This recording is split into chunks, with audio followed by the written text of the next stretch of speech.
नमस्कार, मैं परीक्षित थाड़ा और हमारा जो टॉपिक है आज का वो है सहकारी बैंक, कोऑपरेटिव बैंक्स। सहकारी बैंक भारत में क्यों महत्वपूर्ण है, ख़ास तौर पे ग्रामीण क्षेत्रों में कृषकों के लिए, जो एमएसएमई उद्योग हैं उनके लिए क्यों सहकारी बैंक महत्वपूर्ण है, ये हम समझेंगे। और हाल ही में एक जो अमेंडमेंट किया गया है, रिजर्व बैंक ऑफ इंडिया के अंडर में आ गए हैं कोऑपरेटिव बैंक्स, उस बारे में भी हम चर्चा करेंगे। तो सबसे पहले जानते हैं कि सहकारी बैंक बैंकिंग के आधारभूत कार्य संपन्न करते हैं, लेकिन वाणिज्यिक बैंकों से अलग होते हैं। वाणिज्यिक बैंकों से क्यों अलग होते हैं वो मैं बताता हूं आपको कि वाणिज्यिक बैंकों का गठन संसद द्वारा पारित अधिनियम द्वारा किया जाता है, लेकिन सहकारी बैंकों की स्थापना अलग अलग राज्यों द्वारा बनाए गए सहकारी समितियों के अधिनियमों द्वारा की जाती है। इसलिए ये वाणिज्यिक बैंकों से बिल्कुल अलग होते हैं। भारत में सहकारी बैंकों का गठन 3 स्तरों वाला होता है। राज्य सहकारी बैंक संबंधित राज्य में शीर्ष संस्था होती है। तो अगर हम सबसे शीर्ष संस्था की बात करें तो वो होता है राज्य सहकारी बैंक। फिर उसके बाद में आते हैं केंद्रीय या जिला सहकारी बैंक, जो जिला स्तर पर कार्य करते हैं। और तीसरे स्तर पर आते हैं प्राथमिक ऋण समितियां। तो नाम से कभी कन्फ्यूजन हो जाता है, केंद्रीय सहकारी बैंक दूसरे नंबर पे आता है, जबकि राज्य सहकारी बैंक शीर्ष संस्था है। केंद्रीय से मतलब यहाँ पे जिला सहकारी बैंकों से है। और तीसरे स्तर पे आते हैं प्राथमिक ऋण समितियां, जो कि ग्रामीण स्तर पर कार्य करती है। अब हम बात करते हैं वाणिज्यिक बैंकों पर। बैंकिंग विनियमन अधिनियम 1949 की सभी धाराएं लागू होती है, जबकि सहकारी बैंकों पर इस अधिनियम की कुछ धाराएं ही लागू होती थी अब तक। और अब जो अमेंडमेंट आया उसको हम आगे पढ़ेंगे। सहकारी बैंकों पर रिजर्व बैंक का नियंत्रण पहले आंशिक हुआ करता था, लेकिन अब पूर्ण नियंत्रण हो जाएगा रिजर्व बैंक ऑफ इंडिया का सहकारी बैंकों पर। और उससे बहुत फ़ायदा होने वाला है जिनका पैसा जमा होता है सहकारी बैंकों में। और सहकारी बैंकों में जो अनियमितता आ गई है और यहाँ पर जो जालसाजियाँ हो रही है, उन पर बहुत हद तक नियंत्रण करने के उद्देश्य से ये अमेंडमेंट्स हुए हैं। जो बैंकिंग विनियमन अधिनियम 1949 है उसमें प्राथमिक सहकारी बैंकों को अपने कुल अग्रिमों का 60% प्राथमिक क्षेत्र की गतिविधियों को तथा कम से कम 25% कमजोर वर्गों को आवंटित करना होता है। फिर से सुन लीजिए, जो प्राथमिक सहकारी समितियां होती है, सहकारी बैंक होते हैं, पीसीबी जिनको बोलते हैं, वो जो उनके कुल अग्रिम होते हैं, कुल एडवांसेज होते हैं, उसका 60% प्राथमिक क्षेत्र की गतिविधियों को देते हैं और कम से कम 25% कमजोर वर्गों को, वीकर सेक्शंस को आवंटित करते हैं। अब हम बात करते हैं जो कोऑपरेटिव बैंक है उसमें कॉन्सेप्ट को जानते हैं, परिभाषा को समझते हैं, इसके कार्य को विस्तार से समझते हैं। सबसे पहले सहकारी बैंक होता क्या है? खुदरा और वाणिज्यिक बैंकिंग है, जो जमा लेते हैं और पैसा उधार देते हैं। यानी ये दोनों ही कार्य करते हैं, जमा स्वीकार भी करते हैं और पैसे को उधार के रूप में भी देते हैं। छोटे आकार की ये इकाइयाँ होती है जो शहरी और गैर शहरी दोनों केंद्रों में काम करती है। तो जो पेशेवर और वेतन वर्ग के अलावा औद्योगिक और व्यापार क्षेत्रों में छोटे उधारकर्ताओं को वित्त पोषण भी ये करते हैं। भारत में सहकारी बैंकिंग संरचना 5 श्रेणियों में विभाजित है। उन 5 श्रेणियों को हम जानते हैं। सबसे पहली श्रेणी है राज्य सहकारी बैंक। हम पढ़ चुके हैं कि ये जो राज्य सहकारी बैंक है ये शीर्ष संस्था होती है सहकारी बैंकों में, और केंद्रीय सहकारी बैंक का एक महासंघ है और प्रहरी के रूप में ये कार्य करता है। भारतीय रिजर्व बैंक से शेयर पूंजी, जमा, ऋण और ओवरड्राफ्ट से अपने फंड प्राप्त करते हैं।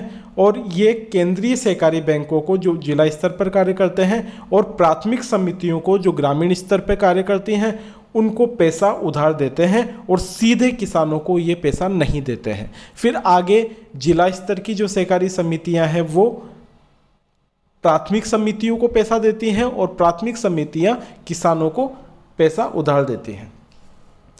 अब हम आते हैं केंद्रीय सहकारी बैंक पे। तो ये एक जिले में प्राथमिक क्रेडिट सोसाइटियों के संघ है और दो प्रकार के हो सकते हैं। पहला तो जिनके पास केवल प्राथमिक सोसाइटी की सदस्यता होती है और जिनके पास सोसाइटी के साथ साथ व्यक्तियों की भी सदस्यता होती है, ये दूसरे प्रकार के हो सकते हैं। तो बैंक के फंड में राज्य सहकारी बैंकों और संयुक्त स्टॉक से शेयर पूंजी, जमा ऋण और ओवरड्राफ्ट भी शामिल है। ये बैंक समाजों की उधार क्षमता की सीमा के भीतर सदस्य समाजों को वित्त प्रदान करते हैं। ये एक संयुक्त स्टॉक बैंक के सभी व्यवसाय भी करते हैं। जो शहरी सहकारी बैंक है उनकी हम बात करें, जो तीसरा स्तर है इसका, शहरी सहकारी बैंकों में, जिन्हें हम यूसीबी के नाम से जानते हैं, इनके कार्यों में मुख्य रूप से अपने सदस्यों को धन उधार देने के लिए धन जुटाना, सदस्यों के साथ साथ गैर सदस्यों से जमा को आकर्षित करने के लिए, सदस्यों के बीच मितव्ययिता, स्व सहायता, विज्ञापन, आपसी सहायता को प्रोत्साहित करने के लिए और एक्सचेंज ड्राफ्ट सर्टिफिकेट और अन्य प्रतिभूतियों के बिलों को खींचने, बनाने, स्वीकार करने, छूट खरीदने, बेचने, एकत्र करने और सौदा करने के लिए और सुरक्षित जमा वाल्ट प्रदान करने के लिए ये शहरी सहकारी बैंक कार्य करते हैं। इसके बाद चौथे नंबर पे आते हैं भूमि विकास बैंक। भूमि विकास बैंक 3 स्तरों में व्यवस्थित होते हैं, राज्य, केंद्रीय और प्राथमिक स्तर, और ये विकासात्मक उद्देश्यों के लिए किसानों की दीर्घकालीन ऋण आवश्यकताओं को पूरा करते हैं। राज्य भूमि विकास बैंक राज्य में जिलों और तहसील क्षेत्रों में स्थित प्राथमिक भूमि विकास बैंकों की देखरेख करते हैं। वे राज्य सरकार और भारतीय रिजर्व बैंक दोनों द्वारा शासित होते हैं। हाल ही में national bank for agriculture and rural development यानी नाबार्ड द्वारा भूमि विकास बैंकों की देखरेख की गई है। इन बैंकों के लिए धन के स्रोत केंद्र और राज्य सरकार दोनों द्वारा सदस्यता ली गई है। ये बैंक आम जनता से जमा स्वीकार नहीं करते हैं। 5वें नंबर पे हम बात करें प्राथमिक सहकारी क्रेडिट सोसाइटी। तो प्राथमिक सहकारी क्रेडिट सोसाइटी क्या है? प्राथमिक सहकारी क्रेडिट सोसाइटी एक विशेष इलाके में रहने वाले उधारकर्ताओं और गैर उधारकर्ताओं का एक संघ है। सोसाइटी के फंड शेयर कैपिटल से प्राप्त होते हैं और केंद्रीय सहकारी बैंकों से सदस्यों और ऋणों के जमा होते हैं। सदस्यों के साथ साथ समाज की उधार लेने की शक्तियां निश्चित हैं। सदस्यों को पशु चारा, उर्वरक, कीटनाशक आदि की खरीद के लिए ऋण दिया जाता है। भारत में सहकारी बैंकों के कार्यों को हम बांटें, functions of cooperative banks in India. तो पहला है कि वे एक सदस्य एक वोट के नियम के साथ कार्य करते हैं। एक सदस्य एक वोट, और कोई लाभ नहीं, कोई हानि नहीं, नो प्रॉफिट नो लॉस, इस आधार पर ये कोऑपरेटिव बैंक्स कार्य करते हैं। दूसरा पॉइंट है कि यह जमा जुटाने, ऋण की आपूर्ति और प्रेषण सुविधाओं के प्रावधान के सभी मुख्य बैंकिंग कार्य करते हैं और ये छोटे साधनों के साथ लोगों को वित्तीय सहायता प्रदान करते हैं ताकि उन्हें साहूकारों के ऋण जाल से बचाया जा सके। भारत में उत्पादन, प्रसंस्करण, विपणन, वितरण, सर्विसिंग और बैंकिंग के कार्यों में ये जो कोऑपरेटिव बैंक्स है वो कार्य करते हैं और इस तरीके से वो जो कृषक वर्ग है, जो ग्रामीण वर्ग है, वहाँ तक इन वित्तीय सुविधाओं को पहुँचाते हैं। ये संबंध समाजों की देखरेख और मार्गदर्शन करते हैं, अपने सदस्यों से धन का जुटाव करते हैं और सदस्यों को अग्रिम ऋण प्रदान करते हैं। खेती, मवेशी, दूध, हैचरी, व्यक्तिगत वित्त आदि के लिए ग्रामीण वित्त पोषण करते हैं। स्वरोजगार के लिए शहरी वित्त पोषण, उद्योग, लघु उद्योग इकाइयाँ और गृह वित्त, उपभोक्ता वित्त और व्यक्तिगत वित्त के लिए भी ये कोऑपरेटिव बैंक्स कार्य करते हैं। सहकारी बैंकों के उद्देश्य क्या हैं? Objectives of cooperative banks in India. तो ग्रामीण वित्त पोषण और माइक्रो फाइनेंसिंग में ये संलग्न होते हैं कोऑपरेटिव बैंक्स। बिचौलिया और साहूकारों द्वारा आम आदमियों के प्रभुत्व को हटाने के लिए कार्य करते हैं। किसानों को कम ब्याज दर पर सामाजिक आर्थिक स्थिति प्रदान करने के लिए ऋण सेवाएं सुनिश्चित करते हैं, ग्रामीण क्षेत्रों में ज़रूरतमंद लोगों और किसानों के लिए वित्तीय सहायता प्रदान करते हैं, ग्रामीण और शहरी दोनों क्षेत्रों में लोगों के लिए लघु उद्योग और स्वरोजगार संचालित गतिविधियों में लगे लोगों के लिए व्यक्तिगत वित्तीय सेवाएं प्रदान करते हैं। इस प्रकार कोऑपरेटिव बैंक्स कार्य करते हैं और कोऑपरेटिव बैंक और अब आ गए हैं रिजर्व बैंक ऑफ इंडिया के अंडर में। वो किस तरीके से, आइए समझते हैं। कोऑपरेटिव बैंक किसे कहा जाता है? देश में कृषि और ग्रामीण क्षेत्र के लिए साख सुविधाएं उपलब्ध कराने वाले सहकारी बैंकों की स्थापना राज्य सहकारी समिति अधिनियम के अनुसार की जाती है और इनका पंजीकरण रजिस्ट्रार ऑफ कोऑपरेटिव सोसाइटी के पास किया जाता है। अब सभी कोऑपरेटिव रिजर्व बैंक की निगरानी में आ जाएंगे। भारत सरकार ने जून 2020 में एक अध्यादेश पास किया है और अब देश के सभी सहकारी या कोऑपरेटिव बैंकों को आरबीआई के दायरे में लाया जाएगा।